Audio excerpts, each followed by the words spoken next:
आपका स्वाध्याय है। पंचम वर्ष में आप लोगों ने आचार्य भगवंत पूज्यपाद स्वामी महाराज द्वारा विरचित श्री सर्वार्थ सिद्धि ग्रंथ राज के पूर्वार्ध का 1 से लेकर के 5 अध्याय तक का स्वाध्याय किया है ना। और आचार्य भगवंत दीपसेन स्वामी महाराज द्वारा रचित श्री आलाप पद्धति ग्रंथ का आप सभी लोगों ने पूर्वार्ध 2 भागों में उसको डिवाइड किया, एक नयाधिकार और एक शेष जिसमें प्रमाण का, स्वभाव का, पर्याय का वर्णन है। वो वर्णन आप लोग पढ़ चुके हैं। अब नयाधिकार तो ये महत्वपूर्ण रूप से आपके कोश में है। सर्वार्थ सिद्धि ग्रंथ बहुत ही महान ग्रंथ है। थोड़ा सा आप लोगों को लगता होगा कि नयाधिकार नए थोड़े से कठिन है या सर्वार्थ सिद्धि जी कठिन है। बिल्कुल कठिन नहीं है। आप स्वाध्याय करेंगे तो बिल्कुल आपको सरल लगने लगेगा। हम लोग इस ग्रंथ में से सर्वप्रथम सर्वार्थ सिद्धि ग्रंथ राज का स्वाध्याय अध्याय से सर्वार्थ सिद्धि ग्रंथ राज का हम सभी लोग स्वाध्याय प्रारंभ करेंगे। आइए स्वाध्याय प्रारंभ करें। उसके पहले सर्वप्रथम हम लोग मंगलाचरण कर लेते हैं। तो सभी लोग हाथ जोड़ दीजिए और एक बात का विशेष ध्यान रखें, आप अपने घर में स्वाध्याय करें। ऐसा ना हो कि आप गद्दे पर बैठ करके कर रहे हैं, खाते खाते स्वाध्याय कर रहे हैं, नहीं। ये सिद्धांत ग्रंथ है, आचार्य पूज्यपाद महाराज द्वारा लिखा गया बहुत पवित्र ग्रंथ है। तो इसको इसके सम्मान पूर्वक ही पढ़ें। ऐसा ना समझे कि हम मोबाइल में ऑनलाइन स्वाध्याय कर रहे हैं तो कहीं पर भी बैठ करके कर, नहीं। एक अच्छे स्थान पर आपको बैठ करके स्वाध्याय करना है।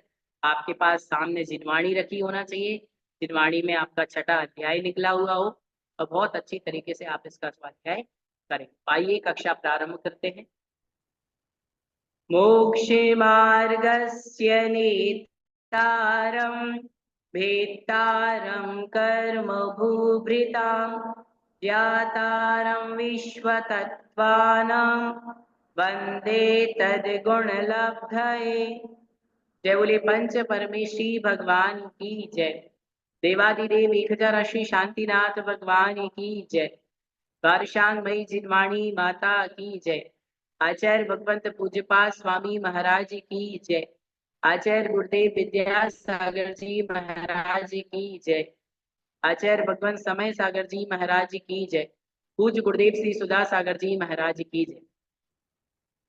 इस 12 वर्षीय पाठ्यक्रम के छठे वर्ष में हम सभी लोग आचार्य भगवंत पूज्यपाद स्वामी महाराज द्वारा विरचित श्री सर्वार्थ सिद्धि ग्रंथ राज के उत्तरार्ध भाग अर्थात अध्याय 6 से स्वाध्याय प्रारंभ करने जा रहे हैं।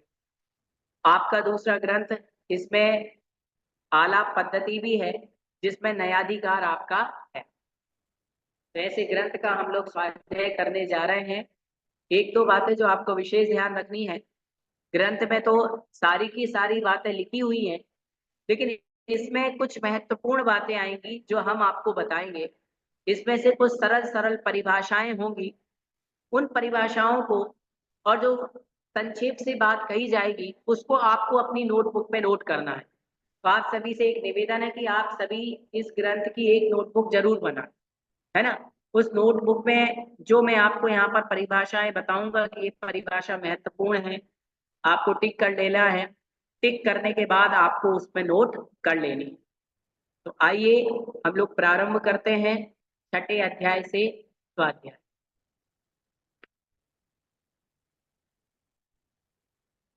छठे अध्याय से स्वाध्याय प्रारंभ करें उसके पहले सामान्य से आपको बता दूं, आचार्य भगवंत उमा स्वामी महाराज जिन्होंने संस्कृत का सर्वप्रथम ग्रंथ श्री तत्वार्थ सूत्र जी की रचना की, उसी ग्रंथ के ऊपर आचार्य भगवंत पूज्यपाद स्वामी महाराज ने श्री सर्वार्थ सिद्धि नाम की टीका लिखी। ये तो आप पूर्व के वर्ष में बहुत अच्छी तरीके से जान चुके होंगे, फिर भी मैं आपको सामान्य से बता दूं। उसी सर्वार्थ सिद्धि ग्रंथ जो तत्वार सूत्र ग्रंथ के ऊपर टीका लिखी गई। जिस प्रकार से तत्वार सूत्र में 7 तत्वों का 10 अध्याय में विवेचन है, ऐसे प्रत्येक अध्याय के ऊपर आचार्य भगवंत ने टीका लिखी, जिसमें प्रारंभ के 5 अध्याय में जीव और अजीव इन 2 तत्वों का वर्णन आप बहुत अच्छे तरीके से पढ़ चुके हैं। जीव जिसमें जानने देखने की शक्ति होती है, उपयोग लक्षणम द्वितीय अध्याय में आचार्य भगवान ने बताया था जीव का लक्षण उपयोग है। प्रथम अध्याय में आपने बहुत अच्छी तरीके से मोक्ष मार्ग को जानते हुए सम्यक दर्शन, सम्यक ज्ञान, सम्यक चारित्र को संक्षेप से जाना। फिर उसके बाद ज्ञान के भेद कितने हैं उनके बारे में जाना, है ना। नए का स्वरूप भी सामान्य से जाना। दूसरे अध्याय में आपने जीव के भाव जाने, शरीर आदि का वर्णन जाना, जीव का स्वरूप जाना। तृतीय अध्याय में आपने नरक का स्वरूप क्या है उसको चित्र सहित समझा बहुत अच्छे तरीके से। फिर उसके बाद मध्य लोक का स्वरूप क्या है वो जाना। चतुर्थ अध्याय में देवों का स्वरूप क्या है, कितने प्रकार के होते हैं, देवों की व्यवस्था क्या होती है, उसको बहुत अच्छे तरीके से आपको। इसके पश्चात पंचम अध्याय में अजीत तत्व का वर्णन आया। पांचवें अध्याय में अजीत तत्व का वर्णन किया है। अजीब किसे कहा, तो जिसमें जानने देखने की शक्ति नहीं होती उसे अजीब कहा, और जीव को छोड़ करके शेष 5 द्रव्यों को वहां पर अजीब कहा गया, उनका स्वरूप हमने पढ़ा। तो 2 तत्वों की चर्चा तो बहुत अच्छे तरीके से हो गई, जीव की और अजीब। अब शेष बचे 5 तत्व। तो जो अंतिम 5 अध्याय है, छठा, सातवां, आठवां, नौवां, 10वां, इसमें 5 तत्वों का वर्णन है। और आचार्य भगवंत पूज्य गुरुदेव विद्यासागर जी महाराज कहते हैं कि तत्वार सूत्र का छठा अध्याय तो बिल्कुल छठा है। छठा है का मतलब स्पेशल है। हाँ, क्यों है स्पेशल? क्योंकि इसमें आश्रव तत्व का वर्णन है। और आश्रव क्या है? आश्रव दुख कार्य घनेरे बुद्धिवंत तिने निर्वेरे। डाला में पढ़ के आए ना, जो योगन की चपलाई ताते हैं आश्रव भाई। आश्रव दुख कार्य घनेरे बुद्धिवंत तिने निर्वेरे। ये आश्रव दुख का कारण है। हाँ, आश्रव है। और आश्रव को छोड़ना है तो आश्रव को जानना पड़ेगा। तो बहुत आश्रव छठे अध्याय में आचार्य पूज्यपाद स्वामी प्रारंभ करते हैं। क्योंकि आप लोग सोच रहे होंगे कि ये ग्रंथ तो संस्कृत में लिखा गया है और हमें संस्कृत नहीं कोई है, आपको इसकी संस्कृत नहीं पढ़ाएंगे। पता है कि संस्कृत कठिन है ना। इतनी कठिन नहीं है कि आप लोग नहीं पढ़ पाए, आप लोग सब कुछ पढ़ सकते हैं। लेकिन फिर भी हम कठिन संस्कृत को ना पढ़ करके जो इसका हिंदी अर्थ है उस हिंदी अर्थ को अच्छी तरीके से पढ़ेंगे। इसमें जो संख्याएं आएंगी उनको जानेंगे।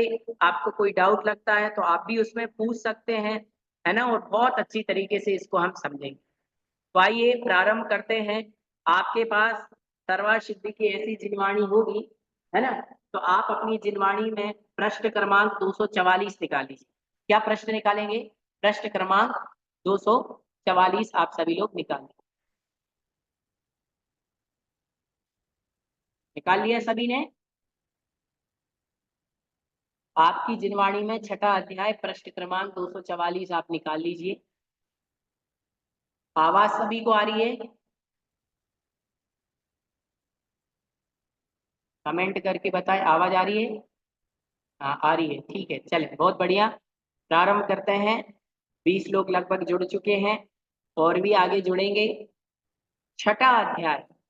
छठे अध्याय में आचार्य उमा स्वामी महाराज और उसके ऊपर जो टीका लिखी आचार्य पूज्यपाद स्वामी महाराज ने, इसमें आश्रव तत्व का वर्णन किया है। तो आश्रव क्या होता है? पहले ही अध्याय में हम सामान्य से पढ़ के आए हैं, कर्मों के आने के द्वार को आश्रव कहते हैं। कर्मों के आने के द्वार को आश्रव कहते हैं। हाँ, कर्मों के आने का जो द्वार है वो आश्रव कहलाता है। और परिभाषा, ये तो भाग 1 की परिभाषा है ना। खेडाला में पढ़ी थी, जो योगन की चपलाई ताते हैं आश्रव भाई। जो तीनों योगों की चंचलता है उसका नाम आश्रव है। अब आचार्य पूज्यपाद स्वामी महाराज, आचार्य उमा स्वामी महाराज इस विषय में क्या कहते हैं, आइए पढ़ते हैं। जीव और अजीव का व्याख्यान किया। अब उसके बाद आश्रव पदार्थ का व्याख्यान क्रम प्राप्त है, अतः उसे स्पष्ट करने के लिए सूत्र कहते हैं। देखिए, जीव और अजीव तत्व का वर्णन तो हो चुका। अब क्या कहलाता है आशो तत्व, उसका विवेचन यहाँ पर बहुत अच्छी तरीके से आचार्य भगवंत करने वाले। क्या है उसके लिए सूत्र क्रमांक पहला पढ़ते हैं, काय वांग मनः कर्म योगः। काय वांग मनः कर्म योगः, आप लोग भी उच्चारण कर लीजिए, काय वांग मनः कर्म योगः। बिल्कुल सरल सूत्र है। काय मतलब शरीर, काय मतलब क्या होता है, शरीर, काय ये देह, वांग मतलब वचन, मनः अर्थात मन, कर्म योगा, मन वचन काय तीन चीजें हैं, है ना, मन वचन काय, कर्म योगा, इनकी क्रिया योग है। मन वचन काय इन तीनों की जो क्रिया है वो क्या कहलाती है, योग कहलाती है। इस बात का सभी ध्यान रखेंगे। तो बिल्कुल सरलता, मन की वचन की काय की, इनकी जो क्रिया है, इनकी जो चंचलता है वही तो योग है, कोई दूसरी चीज योग नहीं है। तो कहते काय आदि शब्दों का व्याख्यान पहले कर आया, पहले बता दिया कि काय क्या है ना, मन क्या है, वचन क्या है, ये तो सब जानते ही हैं। कर्म और क्रिया ये एकार्थवाची शब्द है। कर्म और क्रिया एक अर्थ अर्थात एक ही अर्थ को बताने वाले, या तो आप कर्म कह दें या आप क्रिया कह दें। काय वचन और मन की क्रिया को योग कहते हैं। योग किसे कहते हैं, तो कह रहे हैं कि काय वचन और मन, इन तीनों की जो क्रिया है उसको क्या कहते हैं, योग कहते हैं, है ना। मन वचन काय इन तीनों की जो क्रिया है उसे हम योग कहते हैं। इसका तात्पर्य यह है, आत्मा के प्रदेशों का परिस्पंदन हलन चलन योग है। आत्मा के जो प्रदेश हैं उनका परिस्पंदन, उनमें जो हलन चलन है उनका नाम क्या कहलाता है, योग कहलाता है। ये परिभाषा नोट कर लें। देखो कौन कौन सी परिभाषा, सबसे पहले योग की, मन वचन काय और मन, इन तीनों की क्रिया को योग कहते हैं। योग किसे कहते हैं, मन वचन काय इन तीनों की जो क्रिया है उसे योग कहते हैं। याद रहेगा, मन वचन काय तीनों की क्रिया को योग कहते हैं। फिर और योग किसे कहते हैं, तो कहा आत्मा के प्रदेशों में, मतलब आत्मा के जो प्रदेश हैं उनका परिस्पंदन और हलन चलन, ये योग कहलाता है। दूसरी परिभाषा हो गई, है ना। आत्मा के प्रदेशों में जो परिस्पंदन है, हलन चलन है, योग कहलाता है। वह तीन प्रकार के निमित्तों से होता है। तीन निमित्त के भेदों से तीन प्रकार का है, काय योग, वचन योग और मनोयोग। तीन प्रकार का यहाँ पर कहा गया है। कितने प्रकार का कहा गया है, तीन प्रकार का, मनोयोग, वचन योग और काय योग। तीन योग आपको याद रहेंगे, बिल्कुल ठीक है।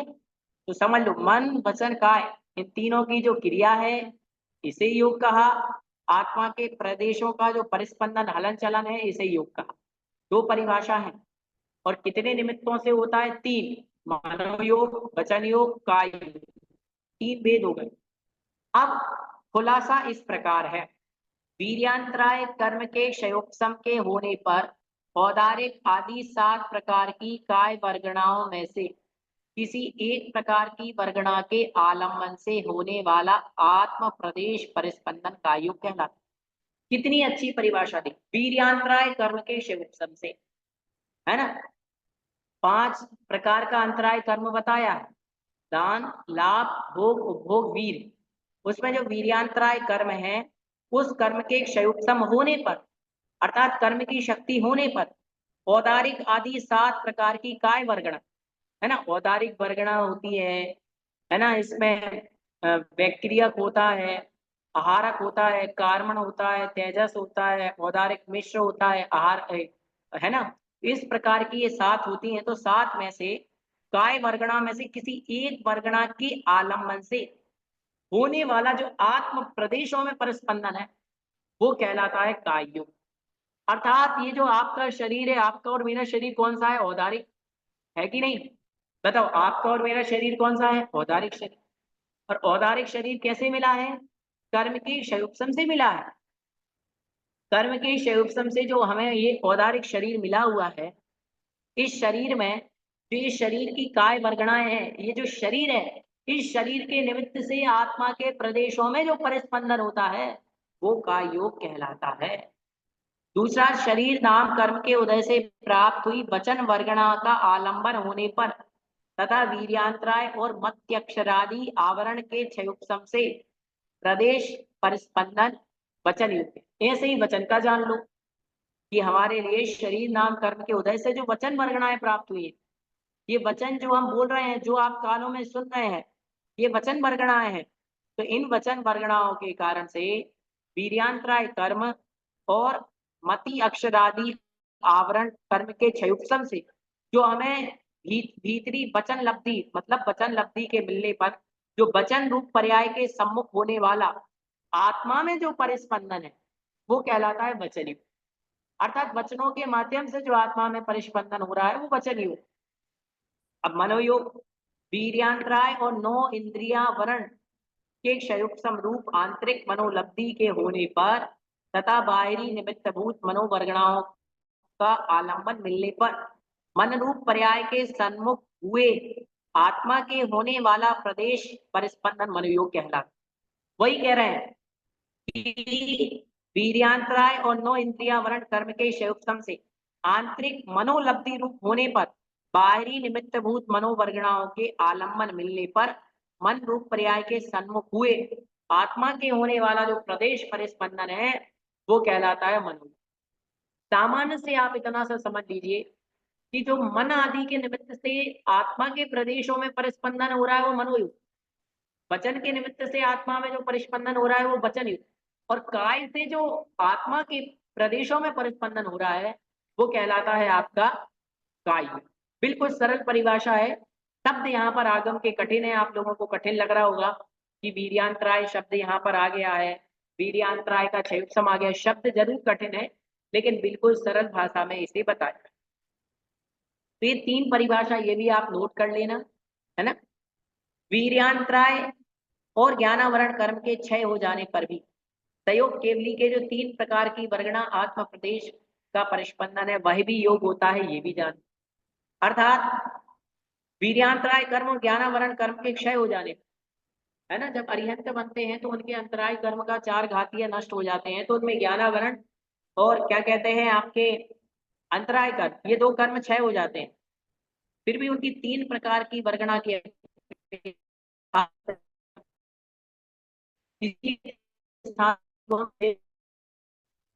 जो उनका युग है और उसके निमित्त से आपके प्रदेश होगा।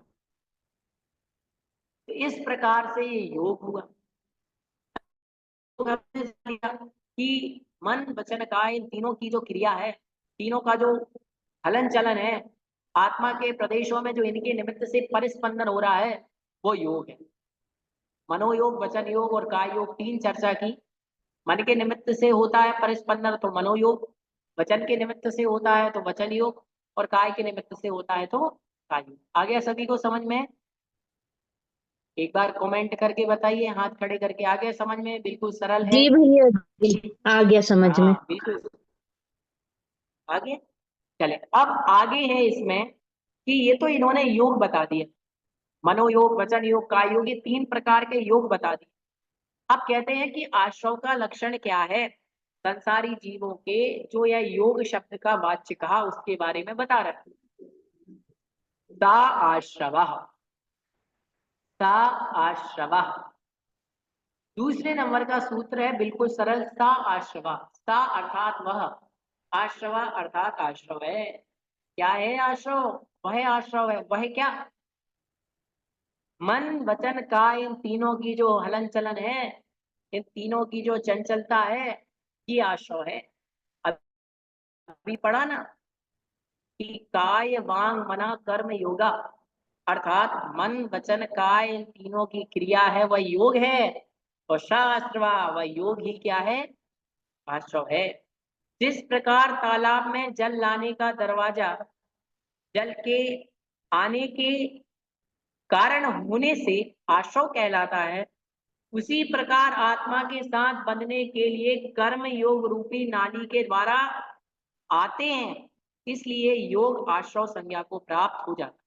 देखो कितनी अच्छी बात कही कि कोई तालाब है और तालाब में जल कैसे आ रहा है, एक दरवाजा बना हुआ है ना, उस दरवाजे से तालाब में क्या हो रहा है, जल आ रहा है। तो वो जो जल आने का द्वार है वो कहलाता है आश्रम, कहीं ना कहीं से तो आता ही है। बताइए, जल यदि तालाब में आया तो कोई ना कोई स्रोत तो होगा, कहीं ना कहीं से तो आ रहा है, कोई ना कोई दरवाजा तो है, तो वो दरवाजे का नाम आश्रम है। उसी प्रकार की आत्मा है, आत्मा के साथ जो बनने के लिए कर्म योग रूपी नाली के द्वारा आते हैं। ये योग रूपी नालियां हैं, इन्हीं नालियों से कर्म आ रहे, समझ गए जी। हाँ, और यदि ये मन वचन काय ना हो तो कर्म आए ही ना, है ना। इसलिए मन को वचन को काय को इनको ठीक कर लिया तो कर्म आएंगे ही नहीं। मन वचन काय की चंचलता ही से तो कर्म आ रहे हैं, है कि नहीं। मन कितना चंचल है, आप लोग पढ़ते भी हो, मेरा मन बड़ा चंचल है, इस कैसे समझाऊं। आचार्य पूजपाद महाराज कहते हैं स्वाध्याय करो, अपने आप समझ जाएगा। हाँ, मन को समझाना है तो स्वाध्याय करो, समझ रहे हो। वचन को समझाना है तो या तो मौन रहो, बोलो तो अच्छा बोलो, बुरा बोलने का त्याग कर दो। और काय को समझाना है तो तन मिला तो तब करो, करो कर्म का नाश। ये शरीर इसलिए नहीं मिला है कि खूब अच्छा अच्छा खाओ, नहीं। हाँ, खाते खाते निकल गई जिंदगी, पैसा कमाने में, खाने में, सब कुछ करने में जीवन निकल जाता है। लेकिन जीवन का कुछ भाग, कुछ समय हमें किसके लिए देना, धर्म। और यदि हम धर्म को देंगे तो हम पाप कर्मों से बचेंगे, कर्म हमारे आने से रुकेंगे, कर्मों का संवर होगा। ये योग के कारण ही तो आ रहा है।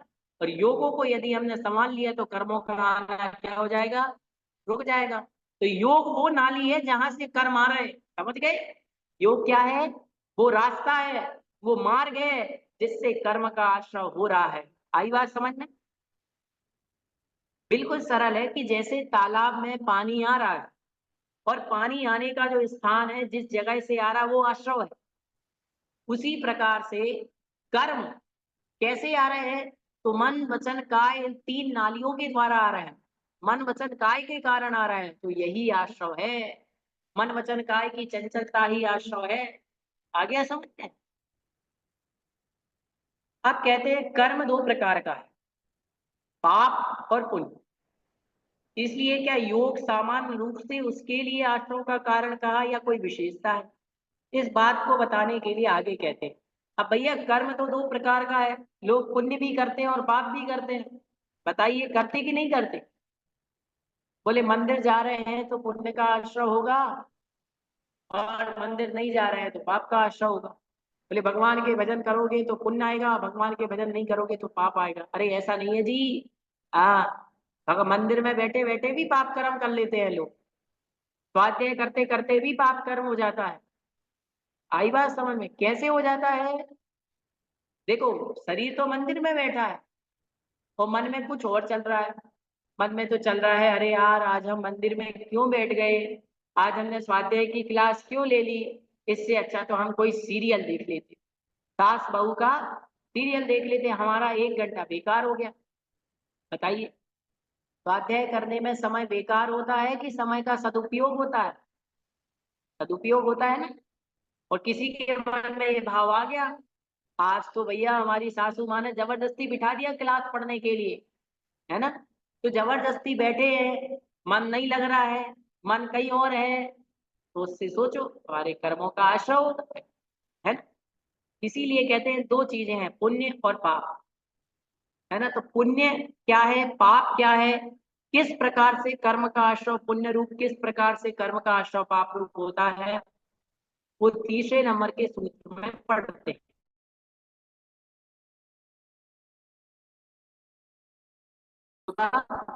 यस्या शुभः पापस्य, बिल्कुल सरल सूत्र है। संधि विच्छेद करने पर बनेगा शुभः पुण्यस्य, अशुभः पापस्य। शुभ पुण्यस्य, शुभ योग को पुण्य कहते हैं, अशुभ पापस्य, अशुभ योग को क्या कहते हैं, पाप कहते हैं। दो चीजें हैं, पुण्य और पाप। शुभ योग यदि मन वचन का शुभ में लगा है तो पुण्य होगा, और मन वचन का अशुभ में लगा है तो पाप होगा। तो हमारा किस में लग रहा है, विचार करो। स्वाध्याय में लग रहा है मन, शुभ योग है। स्वाध्याय में मन नहीं लग रहा है, शुभ योग है। धर्म में मन लग रहा है, शुभ योग है। और शुभ योग है तो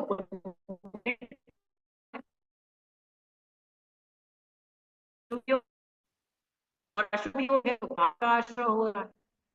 ठीक है, शंका करते हैं शुभ योग क्या है, अशुभ योग क्या है, अब बताओ। आचार्य महाराज स्वयं ही प्रश्न कर लेते हैं कि शुभ योग क्या है, अशुभ योग क्या है। समाधान भी देते हैं, हिंसा, झूठ, हिंसा, चोरी और मैथुन आदि अशुभ योग, अशुभ का योग। अर्थात हिंसा करना, चोरी करना, मैथुन आदि अशुभ का योग है।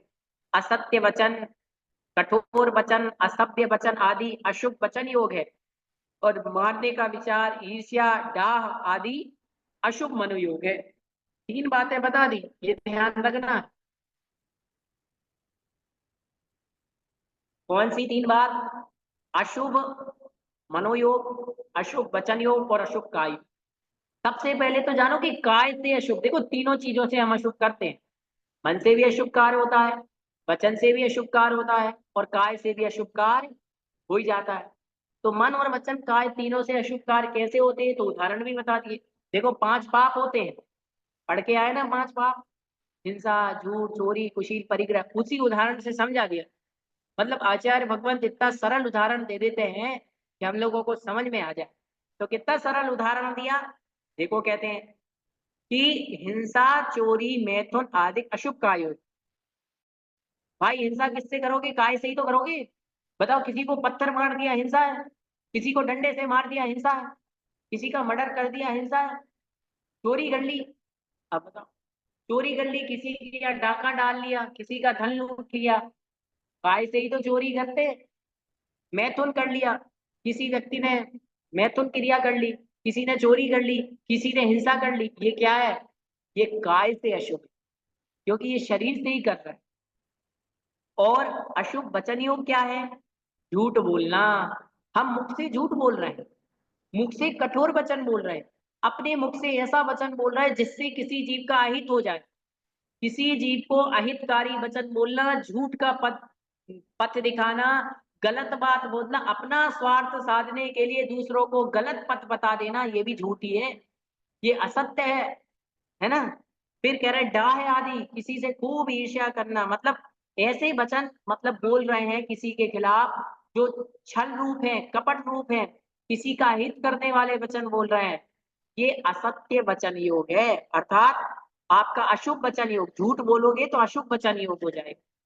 और अशुभ मनोयोग क्या है, तो किसी से ईर्ष्या रखना, हाँ डाह रखना, किसी से ईर्ष्या रखना, मन में मारने का विचार। मुंह से तो कुछ नहीं बोल रहे हैं, शरीर से कुछ नहीं कर रहे, लेकिन मन ही मन में किसी ना किसी का पत्ता काट रहे। बोलते ना, किसी का पत्ता काट दिया। हाँ, घर में 2 बहुएं हैं, दोनों बहुएं बड़ी ज्ञानवान आज के समय की रहती हैं, और दोनों बहुएं के बाहर तो सबके सामने अच्छी रहती है, बहुत प्यार है, लेकिन मन में ऐसा लगता है कि ये आगे नहीं बढ़ जाए, ये आगे नहीं बढ़ जाए, एक दूसरे के प्रति ईर्ष्या है। ये है अशुभ मनोयोग। बहुत सारे विद्यार्थी कक्षा में पढ़ रहे हैं, लेकिन 4 विद्यार्थी बहुत कक्षा में होशियार है, और चारों के मन में एक ही भावना रहती है कि मैं फर्स्ट आऊं, मैं फर्स्ट आऊं। उस फर्स्ट आने के चक्कर में वो एक दूसरे से ईर्ष्या करते हैं। कोई किसी की कॉपी छुपा देता है, कोई किसी से सर से जाकर के चुगली कर देता है, कोई किसी का पेन तोड़ देता है।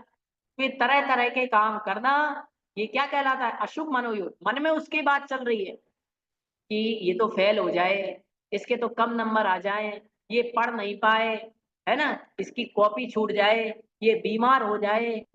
ये बुरा मन में सोचना अशुभ मनोयोग है। आई बात समझ में सभी के लिए? बिल्कुल सरल है। अशुभ वचन, अशुभ था। एक बात समझते हैं, एक बहुत सरल सा उदाहरण आपको दे रहा हूं, समझ लो आप। एक व्यक्ति है,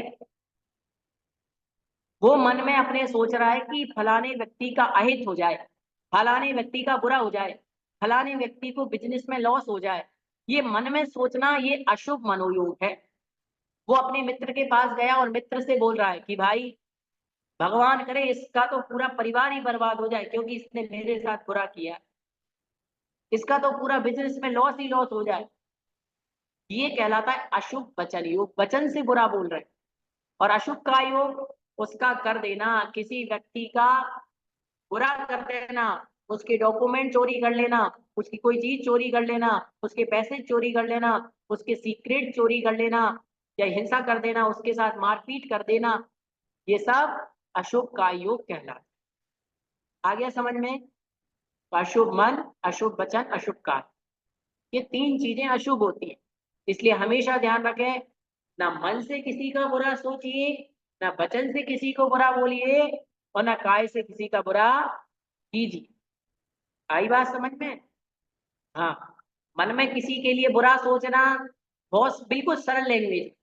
मन में किसी का बुरा सोचना अशुभ मनोयोग, वचन से किसी के लिए बुरा बोलना अशुभ वचन योग, और शरीर से किसी का बुरा करना ये क्या कहलाता है? अशुभ योग।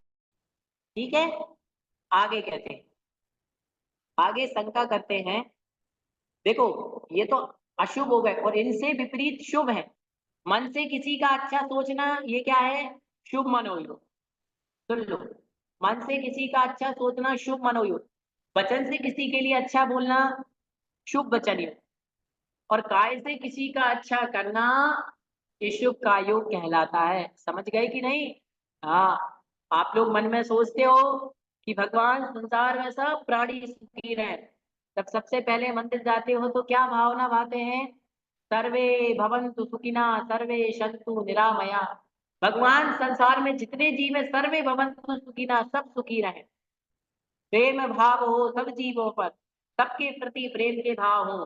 मन में वो सोचती कि नहीं सोचते मंदिर जाते समय कि भगवान सबका भला हो, बाद में हमारा भला हो? ऐसा ये सोचते हो कि भगवान हमारा सब अच्छा अच्छा कर दो, दूसरे का तो हमें पता नहीं। नहीं, मन में ये सोचना चाहिए कि भगवान सब प्राणी संसार के सुखी रहे। ये मन से शुभ उपयोग है। हाँ, और वचन से बोलना कि भगवान संसार में सबका अच्छा हो, किसी का बुरा ना हो। कोई प्राणी दुखी है तो उसको धर्म का उपदेश देना, किसी को अच्छी बात बताना, ये शुभ वचन योग है। और शुभ का योग किसी को जिनवाणी भेंट दे देना, किसी को पानी छानने के लिए छन्नी भेंट दे देना। बहुत बड़ी बात नहीं कह रहा हूं मैं, बिल्कुल छोटी सी बात है। अहिंसा का उपकरण है छन्नी, आपने किसी को एक पानी का छन्ना भेंट में दे दिया, आपका शुभ का योग हो गया तुरंत। आई बात समझ? किसी को जिनवाणी भेंट दे दी, शुभ का योग।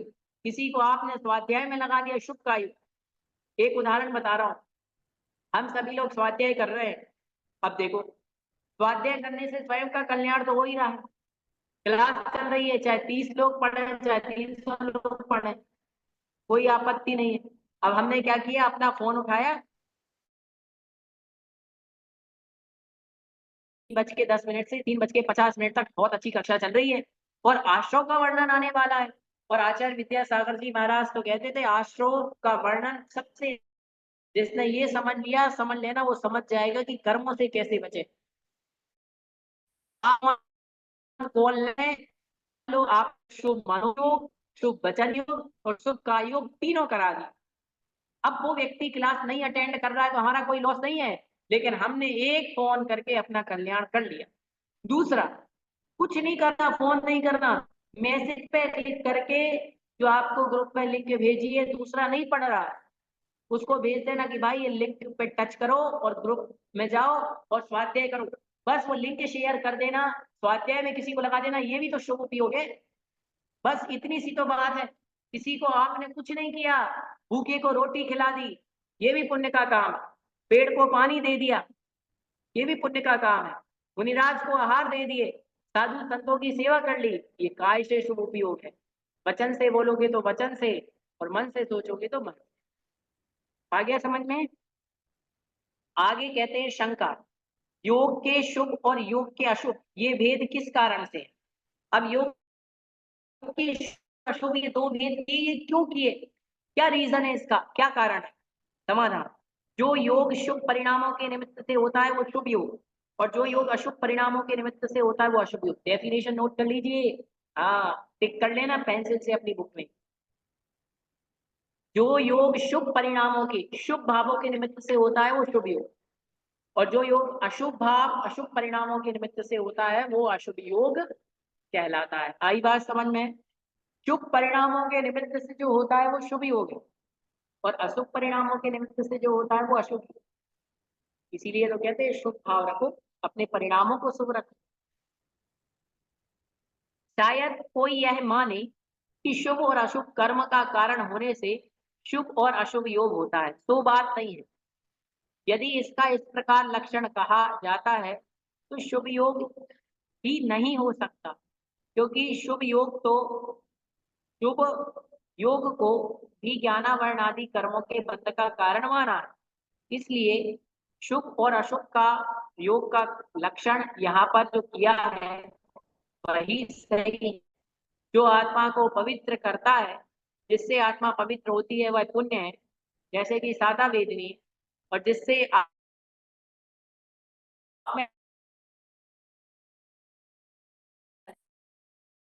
तो इतना सा यहाँ पर प्रश्न पूछा गया था कि इनके दो भेद क्यों किए हैं, तो ये बताने के लिए, ये समझाने के लिए कि जो पुण्य काम करेगा, अच्छा काम करेगा, वो शुभ योग है, उससे पुण्य का आश्रय होगा, और जो बुरा सोचेगा, दूसरों का बुरा करेगा, वो अशुभ योग है, उससे पाप का आश्रय। ये बताने के लिए यहाँ पर ये बात कही गई है। यदि कोई ये सोचे कि भाई कर्मों का बंध तो केवल शुभ से अशुभ से ही होता है, शुभ से नहीं होता, तो ऐसा नहीं है। शुभ पुण्य भी बंधन है ना। शुभ भाई हम जैसे अभी लोग स्वाध्याय कर रहे हैं, है ना, तो हमारे भी ज्ञानावर्णी कर्म तो बन ही रहा है। कर्म तो 7 कर्मों का आश्रय प्रति समय हो रहा है, समझ रहे? 7 कर्मों का आश्रय जीव के प्रति समय हो रहा है, और कर्म का आश्रय हो रहा है तो कर्म बंध भी रहा है। तो पुण्य कर्म हो चाहे पाप कर्म, बंध तो दोनों है, लेकिन अंतर इतना है, पुण्य कर्म बांधोगे तो सही है, पाप कर्म बांधोगे तो संसार में दुख पाओगे। पुण्य बांधोगे तो कम से कम मनुष्य पर्याय तो मिलेगी, जैन कुल तो मिलेगा, जिनवाणी पढ़ने को तो मिलेगी, मुनिराज को आहार देने के लिए तो मिलेंगे, और पाप बांधोगे तो नरक आदि दुर्गतियों में जाएंगे, है ना। तो इसलिए बाकी जब मोक्ष जाओगे तो पाप तो छोड़ना ही पड़ेगा, और पुण्य भी धीरे धीरे छूट जाएगा, है ना। पुण्य को छोड़ना नहीं पड़ता, पुण्य अपने आप छूट जाता है। आचार्य कुंद कुंद स्वामी महाराज ने समय सार ग्रंथ लिखा। कई लोग ऐसा मानते हैं कि पुण्य है, ऐसा नहीं है। आचार्य स्वामी महाराज स्पष्ट कहते हैं, कमम सुहम कुशीलम स्वे कमम चावी जाना सुशीलम किहितम होदि सुशीलम जब संसारम पवेशे। पुण्य और पाप को उन्होंने कुशील और सुशील कहा। कुशील कहा पाप को, सुशील कहा पुण्य को। तो उन्होंने कहा कि पाप तो है, पाप को तो छोड़ना ही है, लेकिन जो पुण्य है ये पुण्य छोड़ने योग्य है। कौन सा पुण्य? जम संसारम प्रवेश, यदि जो पुण्य आपको संसार में भटकाए वो पुण्य मत करो आप। जो पुण्य आपको तीर्थंकर जैसी प्रकृति का बंध कराए वो पुण्य तो करो। पुण्य फला अरहंता, 16 कारण भावनाओं को भा करके तीर्थंकर बन गए। आदिनाथ अजितनाथ संभवनाथ बने कि नहीं? 16 कारण भाए तीर्थंकर जे भये। 16 कारण भावनाओं को भाने से तीर्थंकर प्रकृति का बंध होता है, और तीर्थंकर प्रकृति पुण्य प्रकृति है। तो बताओ ऐसा पुण्य कौन नहीं चाहेगा जी? चाहते हो कि नहीं? जिस पुण्य से मनुष्य पर्याय मिले, जिस पुण्य से हमारे लिए मुनिराज को आहार देने मिले, जिस पुण्य से भगवान की दिव्य ध्वनि सुनने का अवसर मिले, ऐसा पुण्य चाहिए, उससे ही हमारा कल्याण होने वाला है। आ गया समझ में? तो इस प्रकार से 3 सूत्रों का हमने विवेचन यहाँ पर किया। आज की कक्षा में आपकी 3 सूत्रों का हमने बहुत अच्छी तरीके से विवेचन यहाँ पर किया, है ना। क्या कहलाता है योग? मन वचन काय, इनको योग कहते हैं। मन वचन काय की जो चंचलता है, मन वचन काय की जो क्रिया है, वह योग है। योग 3 प्रकार का, मनोयोग, वचन योग, काय। ये शुभ रूप भी है, अशुभ रूप भी है। शुभ मनोयोग, शुभ वचन योग और शुभ काय। अशुभ मनोयोग, अशुभ वचन योग और अशुभ काय योग, इनकी डेफिनेशन भी हमने बहुत अच्छे तरीके से समझ ली। आ गई आपको डेफिनेशन भी समझ में? तो आप लोगों को अपनी एक नोटबुक बनानी है, तो नोटबुक में इनकी डेफिनेशन है, बहुत अच्छी तरीके से लिखना, ठीक है। तो आज की कक्षा में हम तीनों सूत्रों का ही व्याख्यान करेंगे। इस बात का आप लोग ध्यान रखें। बीच बीच में जो आपको स्वाध्याय कराया जा रहा है उनसे प्रश्न भी आपके पूछे जाएंगे मंथली, है ना। और आपको नोट्स भी इसके व्यवस्थित तरीके से बनाना है। और भी कुछ नोट्स होंगे तो वो हम आपको ग्रुप में भेज देंगे। कुछ आपको पूछना है तो वो भी आप हमसे पूछ सकते हैं। कोई जिज्ञासा किसी की? जय जिनेन्द्र वैसे भैया तो जी। जय जिनेन्द्र भैया जी। हाँ पूछिए।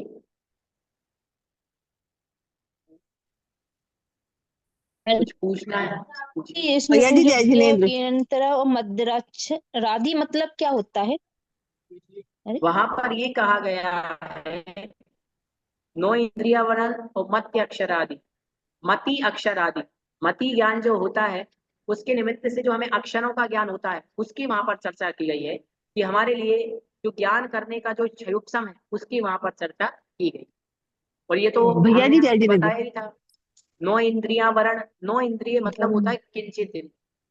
और वीर्यांतराय मतलब होता है अंतराय कर्म के 5 भेद हैं, उसमें एक वीर्यांतराय है वो वहां पर लिया गया है। चलें अब आप लोगों का समय हो रहा है। और भी आपको कोई ठीक है। विशेष प्रश्न पूछना हो तो आप लोग और बाद में पूछ सकते हैं। भैया चलें जी जय जिनवाणी जिनेन्द्र। स्तुति करें। जिनवाणी के ज्ञान से तुझे लोकालो, तो वाणी मस्तक नमो राधे तो ढो। हे जिनवाणी भारती तो जपू दिन रे, जो तेरो शरणा भयो तो पावे सुख चैन। देव भजो अरिहंत को गुरु सेवा निर्ग्रहण, दया धर्म पालो सदा, यही मोक्ष का पंथ। नौवाणी।